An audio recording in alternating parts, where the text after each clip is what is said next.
आंनि बड'लेण्ड मिसन सोदोब चेनेला बै समाव बड'लेण्ड मिसन निउसमोन नंगौ रायजो राजाफोरनि जोंनि जाथिनि मोनसे ट्रेडिसनेल हक जिखुनु हक बेखौ प्रम'ट खालामनाय मिसन मोनसे ओमफ्राय सोदोब मोनसे भइस अफ बर' पिपल नङा होमबा रायजो राजानि जानानै बा रायजो राजानि जानानै बेखौ रायजो राजानि आंनि गोसोआव माने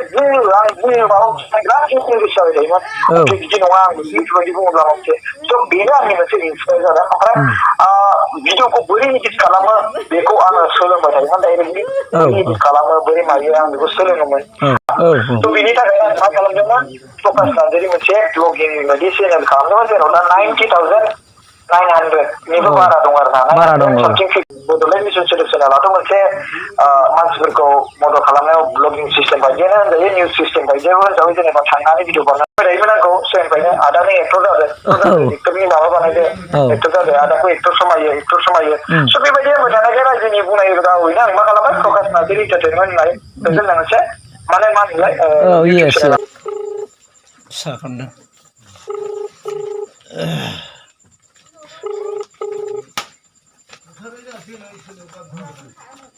हेलौ खुलुमबाय फंबाय खोनादोंना आङो नै दासो नोंनि वाट्सएपआवहाय माबा खालामनाया मेसेज हरनाया बे माबा आच्छा फ्रि जाबाय नामा नोंथाङा आच्छा ब्रादारा ओमफ्राय मा चेनेलनि आङो माबा फंबाय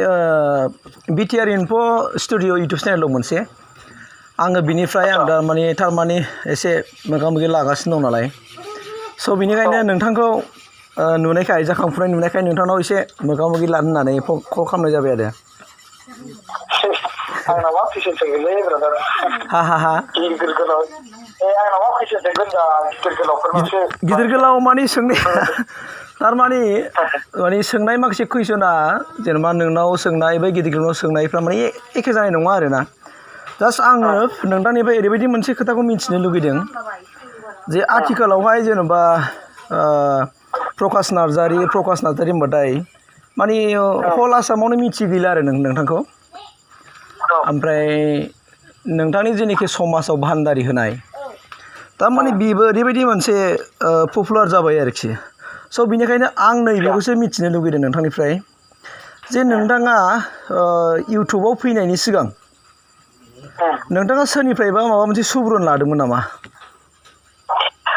एक्सुवेलि बेबायदिनि खोथा फैयाखैमोन आंनाव बे समावहाय जेनेबा जे सोरनिफ्रायबा खिन्थु आङो फार्स्ट जेब्ला स्टाडि खालामदोंमोन आं 2012 मायथाइयावनो इउटुबखौ आगान होदों जायो खिन्थु आं बै समाव उन्दैब्लाबो आङो आंनि भिडिअखौ आपलड खालामनानै लायोमोन बे समावहाय माने आंनि जि इउटुब चेनेल दंमोन बै समावहाय माने दाबो भिउ जागासिनो दं बे चेनेला खिन्थु आङो आंनि इमेल आइडि पासवर्डखौ बावगारनाय जाबाय बे इमेल आइडि पासवर्डखौ बैनि सिगांखौ मानो होनबा बै समावहाय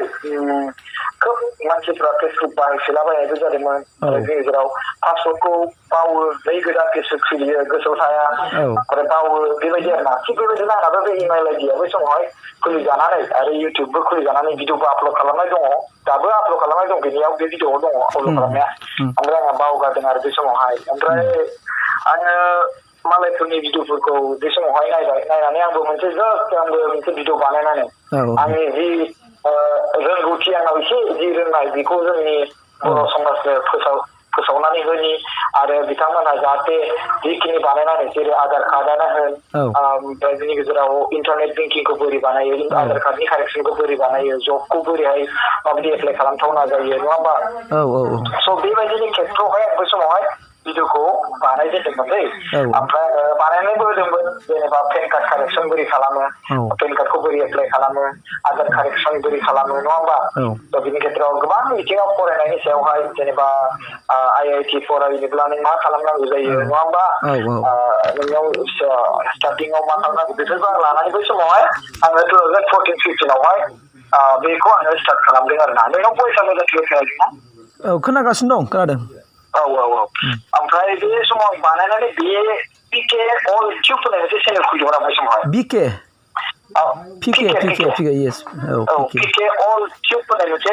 चेनेल खुलिदोंमोन आं बे समावहाय खिन्थु मानसिफ्रा एजुकेसन आं बानायनायखौ सोलोंनायखौ मानसिफ्रा खायसे गोबाङानो माने बे समावहाय जोंनि बर'फोरनियावहाय भिडिअ नायनो थाखाय मबाइल गिदिर गैयामोन नङा मबाइल मोजां गैयामोन ओमफ्राय गोबां सुबुंफ्रा 2015-16 नि उनावहाय जेब्ला जिअ'आ ओंखारदोंमोन अब्ला बांसिननिफ्राय बांसिन मानसिफ्रा जिअ'खौ फ्रियाव होनायखाय नुनानै गोबां मानसिफ्रा मबाइल बायसबायनानै लादों आरो मा ओमफ्राय बेनि गेजेरावहाय आङो बे PK टिउबनि उनावहाय आं मा खालामबाय मोनसे जोंनि आं माने मा होनोमोनलाय बे 2014 नि उनावहाय आं मा खालामबाय मोनसे मा जोंनि दुलाराय बर' फरायसा आफादा गोबां समनिफ्रायनो मुभमेन्टनि थाखाय जास्टिस खालामगासिनो दङ नाथाय जोंनि भिडिअखौ जोंनि एबसुनि भिडिअखौ जोंनि इंलिसनि भिडिअखौ रावबो माने होनो नागिरा गुबुन जाथिनि चेनेलफ्रा मानो होनबा जोंबो जुदि आं जुदि रोंदोंब्ला अब्ला आं जुदि बेखौ इउटुबाव माने इउटुबाव जुदि भिडिअ एडिट खालामना बानायनो हादोंब्ला होमबा आङो जोंनि जाथिनि माखासे भिडिअफोरखौ आं आपलड खालामनानै आगारदिनि होननानै आं बै समावहाय मोनसे थिरांथा लादोंमोन आरोना ओमफ्राय बेनि गेजेराव आङो आबसुनि भिडिअफोरखौ गोबां आपलड खालामदों हाग्रामा सारमोननि बिसुजित दैमारि सारमोननि बे समाव बिथांमोना लिडारमोन मा होनोमोन दाबोथ' लिडारानोखा बे समाव सरकार बड'लेण्डनि सरकारमोन नङा होमबा बे समावहाय आङो आगारनाय जादों ओमफ्राय बेनि गेजेराव मानसिफोरा जे गोदान माने जों मोजां मोनलायनायफोरखौ माने मा गेलेनाय थानाय सोरजोंबा मोजां मोनलायलायबाय दसेनो गारलायबाय ओमफ्राय बेनि गेजेराव बेफोर थासारिखौ आङो फेसबुक मिडियाफ्राव नुनायखौ नुनो मोनदों खिन्थु भिडिअफोरखौ नुनो मोनाखैमोन आरोना फेसबुकआव नुनो मोनो ओमफ्राय बेनि गेजेराव भिडिअखौ नुनो मोना खिन्थु फेसबुकआव लिरनानै आगारोब्ला आंनि गोसोआ थोआमोन आरो माने एसेबां माने थख' बुङोब्ला जाहाथे मानसिफ्रा गोसोआव गोनांगोन नामा आं बैखौ साननानै बे समावहाय आं मा खालामदों भिडिअखौ आगारनानै होनि नामा होननानै आङो बै समावहाय आङो भिडिअखौ सिगांग्रो गावनि भइस टाबजों आगारग्रोनाय जादों दै माखासे एबसुनि भिडिअखौ आगारदों आरो नोंथांमोना थांना नायोबा नुनो मोनगोन आं एबसुनि भिडिअ आगारदों एबसुनि माखासे निउस सिस्टेम बायदि होनानै होदोंमोन आंनि बड'लेण्ड मिसन सोदोब चेनेला बै समाव बड'लेण्ड मिसन निउसमोन नंगौ बड'लेण्ड मिसन निउसमोन बड'लेण्ड मिसन निउसनिफ्रायसो बड'लेण्ड मिसन सोदोब एबा बड'लेण्ड बिएम सोदोब जादों आरोना रायजो राजाफोरनि माबायावहाय माने सोदोब माने भइस दा मानसिफ्रा गोबां माने सानो जेनेबा माने मा बड'लेण्ड मिसन सोदोब मा मिनिङानो सोलाया जों आं गावस्रानाय खालामदों आरोना बड'लेण्ड बे मोनसे एक्सट्रा जाहैबाय मिसन मोनसे थांखि आरोना रायजो राजाफोरनि जोंनि जाथिनि मोनसे ट्रेडिसनेल हक जिखुनु हक बेखौ प्रमट खालामनाय मिसन मोनसे ओमफ्राय सोदोब मोनसे भइस अफ बर' पिपल नङा होमबा रायजो राजानि जानानै बा रायजो राजानि जानानै बेखौ रायजो राजानि जोंनि बर' रावजों बा जों गुबुन रावजोंआनो जाया माने मोनसे सोदोब आरोना भइस आरोना बेबायदि सिस्टेम आङो बेखौ बानायनाय जादोंमोन खैजान मानसिफोरा खायसे सुबुंफ्रा बेखौ मोनथिस' हायाव बेलेग सिस्टेमै बुङो आरोना ओमफ्राय नों बुंदोंमोन बेयाव कुइसना सोंनाया नङा मामोन कि नों माबा मोनसे इन्सपायार जादों नामा येस डेफिनेटलि आं बे बाथ्राखौ बुंगोन इन्सपायारा जोंनि बर' हारिनि जाथियानो मानो होनबा इन्सपायारखौ खालामदों बिथांमोननि फेसबुकनि पस्टखौ नुनानैनो आं गोसोआ थानो हायाखैमोन आं माबा मोनसे बुंनो गोसो जाबाय थायोमोन माने आंनि गोसोआ माने बुंनो माबा बिराद बुंनो गोसो जाबाय थायोमोन बिदि नङा आं बेफोरबायदि बुङोब्ला मोनसे स' बेनो आंनि मोनसे इन्सपायार जादों ओमफ्राय भिडिअखौ बोरै इडिट खालामो बेखौ आङो सोलोंबाय थायोमोन डाइरेक्टलि बोरै इडिट खालामो बोरै मायो आं बेखौ सोलोङोमोन ओमफ्राय सोलोंनायनि गेजेरजों आं ओरैनो माने कम्पिउटार स्टुडेन्टखा नालाय कम्पिउटार साइन्सनि स्टुडेन्टखा नालाय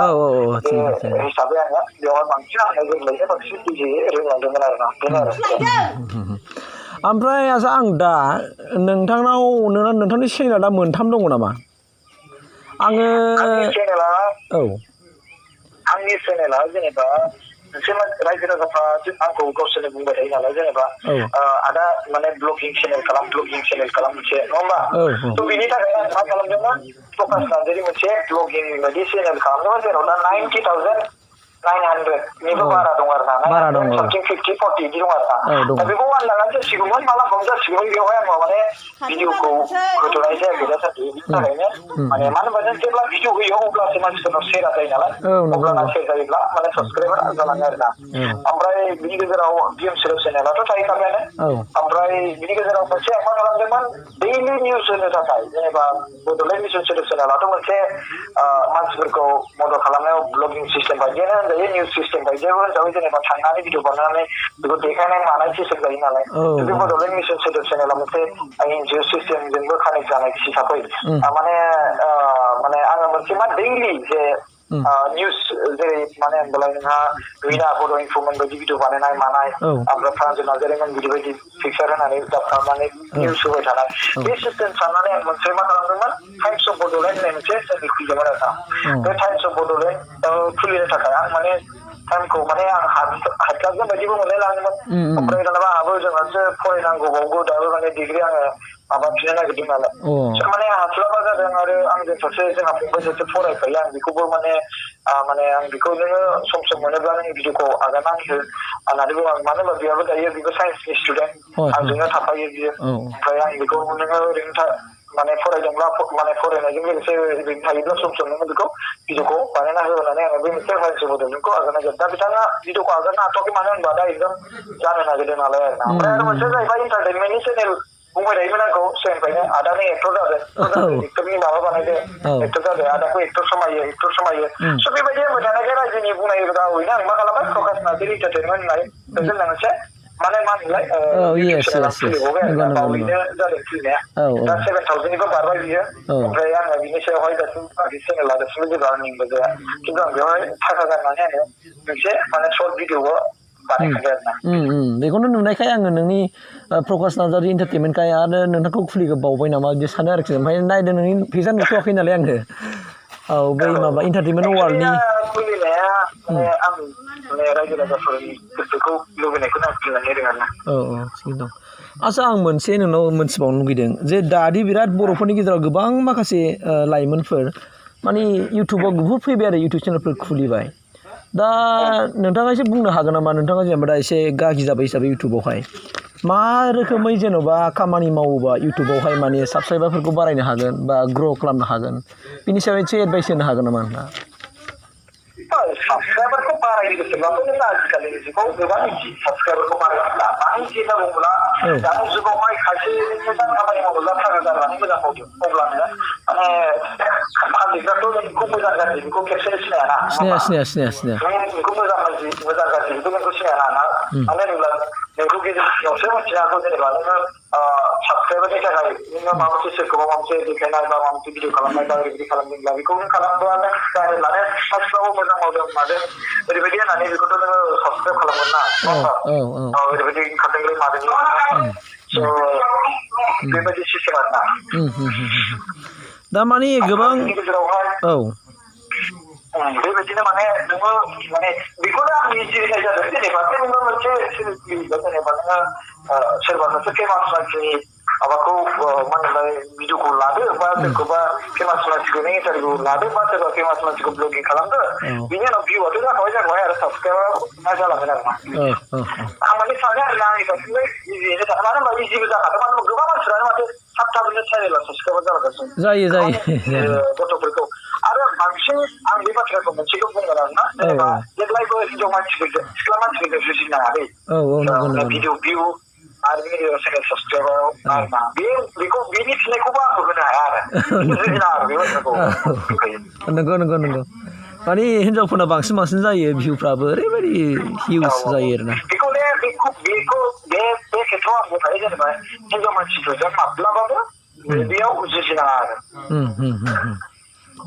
ओमफ्राय मोनसे कुइसन थारमाने आङो नोंथांखौ मिथिगौबाबो बाट नोंनि माखासे डिस्ट्रिक्टखौ मिथिया आङो थारमाने आं हरै माने धेमाजिथिंजाय नोंसिना माबायदि नंबाय थायोमोन आङो इभेन दासिमबो मिथिया आङो अके आं बेखौ गोबां सुबुंनोनो खोन्थाबाय आरो बिनि गेजेराव आंनाव कमेन्ट फैयो मालाबा समाव रिप्लाइ हरनो हाया आरो खायसे समाव रिप्लाइ हरोब्ला माने हरबायबो आङो कमेन्टआवबो आरो लोगोसे भिडिअआवबो आं बिनि थाखाय स्पेसियेल मोनसे बानायनानै दोनदों नोंथाङा नायगोन ना नायाखै आं बेखौ मिथिया बेखौ नुसनाखिसै आङो नायाखै दा आं बिनि थाखाय मोनसे डिएम सोदोब चेनेलावनो आङो माने स्पेसियेल बानायना दोनदों आं जाबाय सनितपुर डिस्ट्रिक्टनि ओमफ्राय सनितपुरनि सिगाङाव सनितपुर दाथ' सनितपुर नंला बिसनामि जायो आं दायो थायो क'क्राझारावहाय सिगाङाव थायोमोन दायो क'क्राझारावहाय दा आङो थारमाने बेखौनो गोनो गोथो जाबाय थादोंमोन दा नै आं दहायसो नोंथांनि भिडिअ मोनसे मोनदोंमोन बे गलादाङियाव फैनाय गलादाङियावहाय बे आंनि भिडिअखौ नायाखै खोमा दां बिनि थाखायनो मिथियासै थारमाने आं नैबे नोंथांनि दा प्रकाश नार्जारि एन्टारटेनमेन्टखौबो नुनाया बारा गोबाव जायाखै आङो ओमफ्राय बेखौ नुनानै सानदों आंथ' नोंनि प्रकाश नार्जारि एन्टारटेनमेन्ट चेनेला रायजो राजाफ्रा आंखौ बुंबाय थानायनि गेजेरावसो आं बेखौ खुलिनाय जादों। औ थिगानो गाज्रि नङा दिनै नोंथांजों आङो फार्स्ट टाइम माने फनाव आं रायज्लायबाय आरो खिन्थु मिजिंथिदों नेक्स्टआव जुदि आं नोंथांखौ दिनै फेस टु फेस लोगो मोनलायगोन रायज्लायनो मोनगोन आं बेखिनिखौ मिजिंथिबाय। आंथ' क'क्राझारनिनो कुसुगावनि आङो। क'क्राझार कुसुगावनि ना? नोंथाङा फैनो हागोन औ थिगैनो दं जोङो माने फेस टु फेस मोगा मोगि लानो हागोन नोंथाङा गाबोनबो फैनो हागोन एनि टाइम दाबो फैनो हागोन। होमबा गोजोननाय थाबाय फंबाय आङो उनावहाय नोंथांखौ फेस टु फेस लोगो मोनगोन आं बेखौ मिजिंथिबाय। Thank you